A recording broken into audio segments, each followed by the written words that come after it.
కొండా సురేఖపై వేటుకు majority నేతలు పట్టుబడుతూ ఉన్నారు. దీంతో అధిష్టానం ఇప్పుడు రంగంలోకి దిగింది.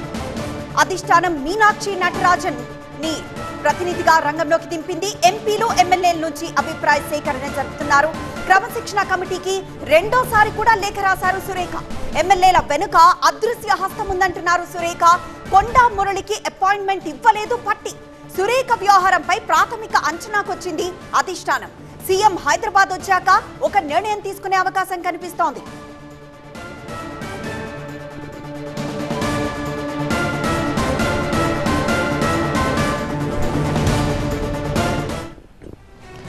అసలు తనకేం సంబంధం అని ప్రశ్నిస్తున్న కొండా సురేఖ ఒకవైపు, చర్యలు ఖచ్చితంగా తీసుకోవాల్సిందే అంటున్న పార్టీ నేతలు మరోవైపు. కొండా సురేఖ అంశంలో కాంగ్రెస్ పార్టీలో పెద్ద అలజడే మొదలైంది. దీనిపై పార్టీలో పెద్ద చర్చ నడుస్తోంది. పార్టీ క్రమశిక్షణ కమిటీ కూడా సురేఖపై చర్యలకే మొగ్గు చూపుతున్నట్టుగా తెలుస్తోంది. మరోవైపు పార్టీకి కొండా సురేఖ ఇప్పుడు మరో లేఖ రాయడం హాట్ టాపిక్ గా మారింది. క్రమశిక్షణ కమిటీకి మరో లేఖ రాశారు మంత్రి కొండా సురేఖ. తన వివరణ ఇప్పటికే సమర్పించానని అన్నారు. తనపై మూకుమ్మడిగా దాడులు చేస్తున్న పార్టీ మౌనం వహించడం ఆందోళన కలిగిస్తోందన్నారు కొండా సురేఖ. తనను తన కుటుంబాన్ని టార్గెట్ చేస్తున్నారని అన్నారు. కొందరు కాంగ్రెస్ నేతలు ఒకేలా మాట్లాడుతున్నారని, వారి వ్యాఖ్యల వెనుక అదృశ్య హస్తం ఉందని అన్నారామె. క్రమశిక్షణ కమిటీ నిర్ణయాన్ని ప్రభావితం చేస్తున్నారని అన్నారు. తనకు జారీ చేసిన నోటీసు ఉపసంహరించుకోవాలని కూడా కోరారు. అంతకుముందు కొండా సురేఖ అంశంపై పార్టీ క్రమశిక్షణ కమిటీలో సుదీర్ఘ చర్చ జరిగింది. సీఎంపై సుస్మిత చేసిన వ్యాఖ్యలు ఏమాత్రం సరికాదు.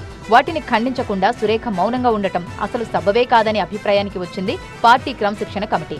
పార్టీలో చర్చించి ఈ అంశంపై నిర్ణయం తీసుకుంటామని మల్లు రవి ప్రకటించారు. ముఖ్యమంత్రి గారిని మామూలు వ్యక్తి కంటే తక్కువగా చూపించి పెద్ద అనుచిత వ్యాఖ్యలు చేసినట్టుగా దాంట్లో కనపడుతుంది.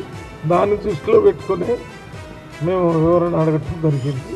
మరి వారు ఇచ్చినటువంటి వివరణని చదివిన తర్వాత మళ్ళీ ఒకసారి కూర్చొని అందరు ఇచ్చినటువంటి కంప్లైంట్స్ని మళ్ళీ సమగ్రంగా మళ్ళీ ఒకసారి డిసిప్లినరీ కమిటీ మీటింగ్ పెట్టి దాని మీద నిర్ణయం తీసుకోవాలనుకున్నాం. కొండా సురేఖపై చర్యలు తీసుకోవాల్సిందేనంటూ పార్టీలోని పలువురు నేతలు డిమాండ్ చేస్తున్నారు. తెలిసి తెలియని మిడిమిడి జ్ఞానంతో అమ్మాయి ఎవరైతే మా కొండా సురేఖ సోదరి మన బిడ్డ మాట్లాడడం అనేది మాకు కూడా బాధాకరం. ఫాదర్ ఎంపీ కాదు, మా ఫాదర్ మంత్రి కాదు.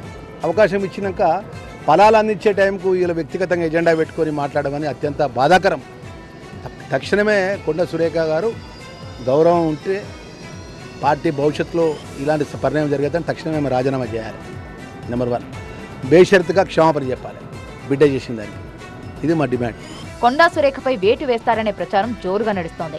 ఇప్పటికే అనేక సార్లు అవకాశాలు ఇచ్చి చూశాం, ఇక ఉపేక్షించేది లేదనే భావనలు హైకమాండ్ ఉన్నట్టుగా తెలుస్తోంది. ఆమెను మంత్రి పదవి నుంచి తప్పించేందుకే పార్టీ మొగ్గు చూపుతున్నట్టుగా పార్టీ వర్గాలు గుసగుసలాడుకుంటున్నాయి.